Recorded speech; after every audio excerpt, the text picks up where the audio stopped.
अब यहाँ पर एक टेक्निकल सवाल ये आता है, इंदिरा सहानी अगर अपन केस की बात करें या विश्व में जो कर रहे हैं, तो अगर अपन पुराने राजाओं की भी बात करें तो इंटेलेक्चुअल्स को अपने यहाँ बसाया भी जाता था। अगर हम विश्व की स्तर पे बात करें, हम प्रतिभा को कितना सम्मान देना चाहेंगे? अभी भूपेश बघेल ने 76% किया, यानी प्रतिभा के लिए 24% की जगह बच रही है। वह भी तब जब पूरा 100% जिसकी जितनी हिस्सेदारी उसकी उतनी भागीदारी नहीं होगी, तब होगी तब तो फिर कुछ बचेगा भी नहीं।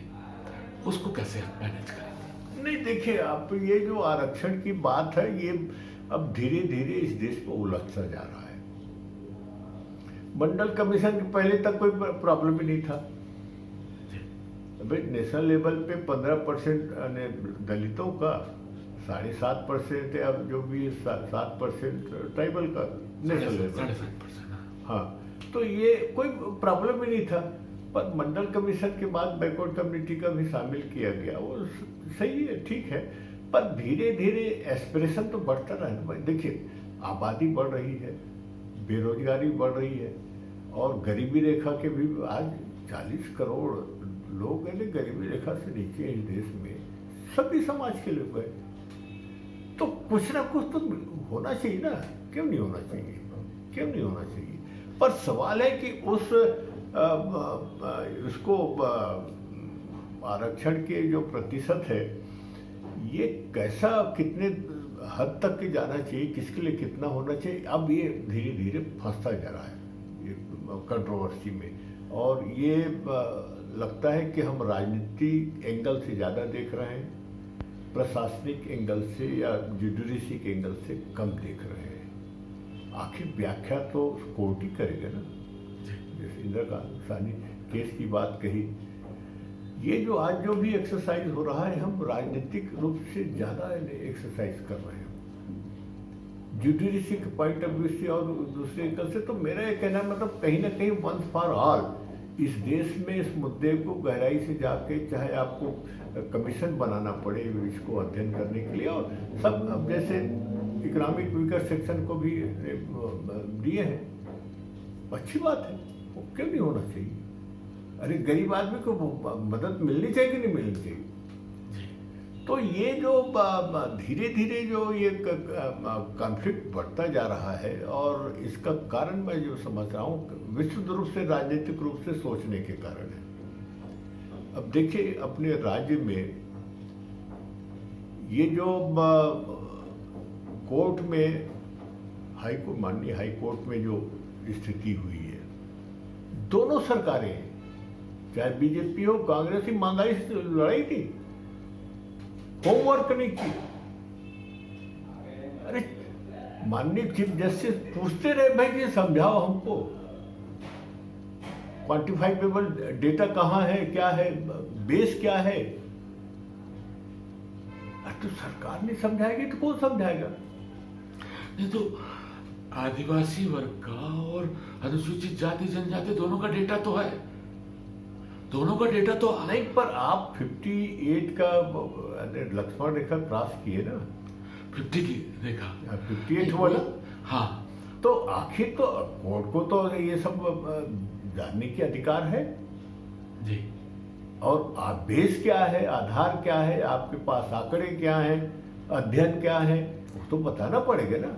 नहीं, मैं आपसे यही जानना था, आप बहुत सीनियर लीडर, आपने देश को भी रिप्रेजेंट किया है।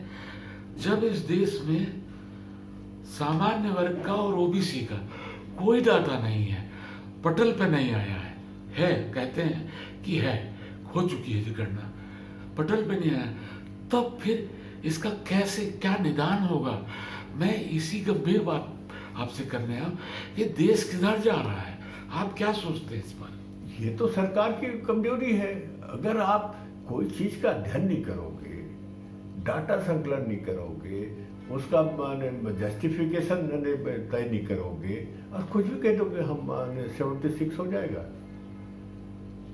अरे बताइए ना भाई वो एक प्रक्रिया के तहत ही, न्यायालय तो प्रक्रिया के तहत ही पूछेगा ना। अब ये जो अब 58 से 67 कर दिए, क्या हर्ष होगा? तो न्यायालय में जाएगा। ऐसा तो है नहीं कि कोई न्यायालय में नहीं जाएगा। हमारी आदिवासी के आरक्षण को लेके सभी न्यायालय में गए।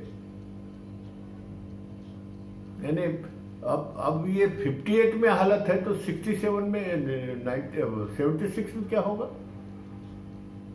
ये तो सरकार को बताना तो पड़ेगा ना, न्यायालय में चाहे यहाँ हो चाहे वहाँ। मेरा पूछना ये है, आप हम जो बात कर रहे हैं वो ये कर रहे हैं कि देश आरक्षण के भवन, आज आरक्षण एक ऐसा लड्डू है कि हर वर्ग को चाहिए। हाँ चाहिए। तो देश किस तरफ जा सकता है, किधर जाएगा, इसका क्या सोल्यूशन होगा, आप और हम इसलिए चर्चा कर रहे हैं। हमारी चिंता ये है, ये ठीक है जो भी होगा, आप एक सीनियर लीडर होने के आप क्या सोचते हैं? क्या देखें, जो आप चिंता व्यक्त कर रहे हैं, सभी की चिंता यही है कि देश कहाँ जा रहा है, क्या होगा इस आरक्षण को लेकर के। हर कोई मांगने लग गया, तो या तो ऑल पार्टी कोई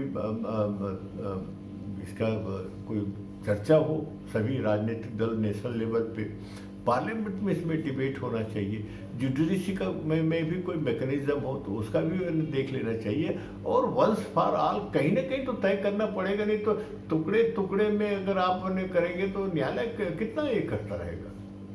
ये तो हर कोई जाएगा न्यायालय, तो जाएगा, कोई रोक नहीं सकता। यानी आपका कहना है एक बार इस विषय पे राष्ट्रीय स्तर पे नहीं तो फिर ये तो दलदल में फंस जाएगी ये, और सामाजिक जो समरसता है वो खत्म हो जाएगी। सर, मैं आपसे पूछता हूँ, आप एक बुजुर्ग हैं हमारे समाज के, क्या प्रतिभा को आप आवश्यक समझते हैं राष्ट्र संपदा के रूप में? बिल्कुल समझते हैं। तो उसके लिए आपके हिसाब से कितना प्रतिशत होना चाहिए एज ए सीनियर पर्सन? देखिए, 50 का जो कोटा है,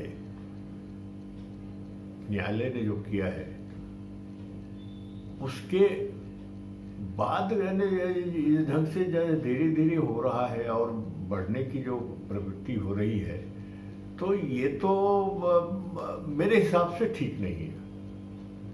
प्रतिभा का तो कहीं ना कहीं जगह होगी, चाहे कितना % आप प्रतिभा के लिए रखना चाहते हो तो रखना पड़ेगा ना, नहीं तो सिस्टम कोलैप्स हो जाएगा अगर टोटल प्रतिभा को इग्नोर करेंगे तो। ये मेरा कहने का मतलब है। तो कहीं ना कहीं या तो वंस फॉर ऑल भाई कि टोटल सबका हॉरिजेंटल भाई, जो हम आरक्षण की बात करते हैं, हॉरिजेंटल भी होता है। हाँ। लेकिन उस हॉरिजेंटल तो मिल ही रहा है लोगों को, उसके बाद भी हमको प्रतिभा को कहीं ना कहीं तो कंसीडर करना पड़ेगा। इसीलिए तो न्यायालय तो यही कहता है भाई 50% आपका लक्ष्मण रेखा है जी। अभी तो यही है ना। नहीं, अब तो 60 हो गया ना, EWS को भी तो आपने दे दिया। मुझे इसमें अभी भी कंफ्यूजन है। ये जाति के आधार पे EWS नहीं है, मेरा ऐसा मानना है कि समूह को दिया है। ये जो इंटरप्रिटेशन है मैं गलत हो सकता हूँ, इसीलिए आज भी मैं 50% मान रहा हूँ। ये EWS को मैं समूह को, और समूह आरक्षण जाति को हिसाब से होता है इस देश में। EWS समूह को दिया है, गरीबी जो है अपर कास्ट के जो है उसमें कोई एक जाति के तो है। हाँ, आज तो सड़कों पे चना मूंगफली भी बेच रहे हैं। और तो ये समूह को दिया है जी। और समूह को मेरे हिसाब से वो उसमें नहीं आना चाहिए। अगर आ गया, मान लो इंटरप्रिटेशन की बात कर रहे हैं, तो फिर आप उसका भी एक सीमा तय कर दो ना। 50 कल तक 50 था, आज 60 कर दो, 75 कर दो, पर कुछ तो आप मेरिट के लिए तो रखना पड़ेगा।